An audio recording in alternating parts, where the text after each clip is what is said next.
Hola locos de los idiomas, me llamo Daniel y en este vídeo quiero presentaros un método de aprendizaje rápido de los fundamentos de los lenguajes que queráis aprender, o al menos de unos cuantos, porque no estoy seguro de que este método funcione con todos ellos, pero aún así os lo voy a presentar. Este método se llama The Jimmy Mello Method o The Mello Method y consiste en una serie de pasos que hay que seguir aprendiendo una serie de palabras que se relacionan unas con otras de forma que cada vez se dicen cosas más largas, con más sentido, frases y luego oraciones, pasando por diferentes etapas. Y he tomado notas de un vídeo de la Polyglot Gathering 2015 de Jimmy Mello para que intentéis aplicarlo a vuestro antojo si queréis.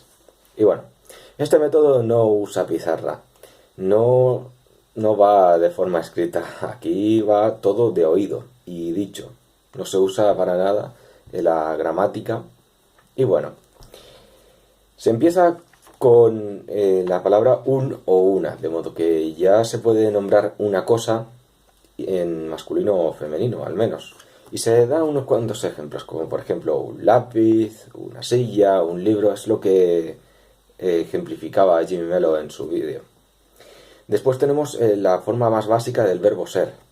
Esto es, bueno, un lápiz, por ejemplo, es un lápiz. Después sumaba el esto, el demostrativo. Esto es un lápiz. De modo que ya se tenía una pequeña oración. Y después teníamos la afirmación junto con la negación, tanto aislada como en la conjugación verbal. Sí, esto es un lápiz. Después empezaba con la pregunta, ¿qué es esto? Animaba al público a participar. Esto es tal. Esto es una lámpara. Esto es una ventana. En fin, y seguía así. Cada poco añadiendo más vocabulario. Después daba la posibilidad de contestar no, pero es esto. Es decir, animaba al público a corregir lo que él había dicho mal. Esto, por ejemplo, esto es un bol, no, pero esto es un lápiz. Después venía el artículo definido, el o la, para definir una entidad en concreto. Después diferenciaba entre los verbos ser y estar, dado que lo aplicaba desde el portugués, o al menos el portugués brasileño. Después empezaba con los adjetivos básicos en los que usaba esto es muy algo. Esta tapa es muy azul, por ejemplo.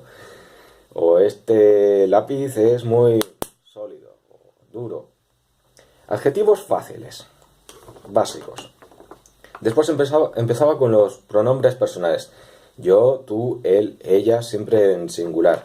Ya más adelante pasaría a los plurales, pero no tenía prisa para ello.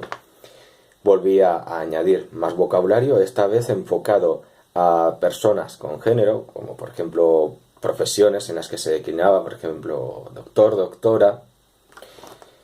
Después practicaba todo lo anterior, animaba a la clase a continuamente estar diciendo cosas, lo que fuese, corrigiéndose, haciendo preguntas, ¿qué es esto? En fin. Seguía con los adjetivos más la declinación, diferenciando los sufijos en cuanto a cómo se diferenciaban el masculino y el femenino. Y después empezaba con una estructura un poquito más compleja, por ejemplo, añadiendo dos sintagmas nominales en forma de nominativo y otro en complemento directo o acusativo. El lápiz es el no sé qué, cualquier cosa.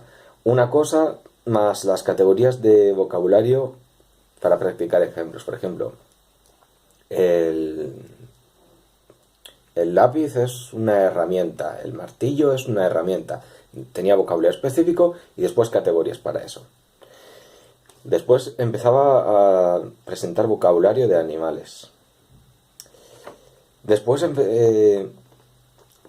animaba al público o a la clase a diferenciar los géneros de las palabras, a indicarlos según lo que se había visto antes de cómo se diferenciaban por los sufijos. Por ejemplo, el lápiz es una palabra masculina, la ventana es una palabra femenina y así más. Después empezaba a introducir las preposiciones, como por ejemplo de, que indicaba el posesivo, el genitivo, y lo conjuntaba con el uso de otras estructuras anteriores. Seguía con numerales cardinales, empezaba con vocabularios de sitios, como por ejemplo ciudad, pueblo, cosas así. Después presentaba cómo hacer una pregunta, cómo se forma la estructura de las preguntas, cómo se cambian los elementos de una oración para que además, tenga la entonación, para que sea una pregunta en el idioma. Seguía con unas conjugaciones de ser, estar junto con los pronombres, preposiciones espaciales, por ejemplo, encima, debajo, detrás, delante, cosas así. Después se enfocaba en mejorar la pronunciación y entonación, por ejemplo, creo que hicieron la reunión en Alemania y allí de brasileño no tienen mucho de mi experiencia, así que tenían cierta dificultad para hacer sonidos nasales o alargar las S o ciertos diptongos. Después hacía un repaso general y hasta ahí llegó la presentación que yo pude ver en YouTube. Seguramente este método está incompleto por estos puntos, pero podéis seguirlos para intentar aprender un idioma por vuestra cuenta. Y bueno, esto es todo. Si os ha gustado el vídeo, no olvidéis darle a like, comentar, compartir, suscribiros para estar atentos a más contenido, id a los grupos de Facebook, invitad a más gente, pero sobre todo aprended. Muchas gracias.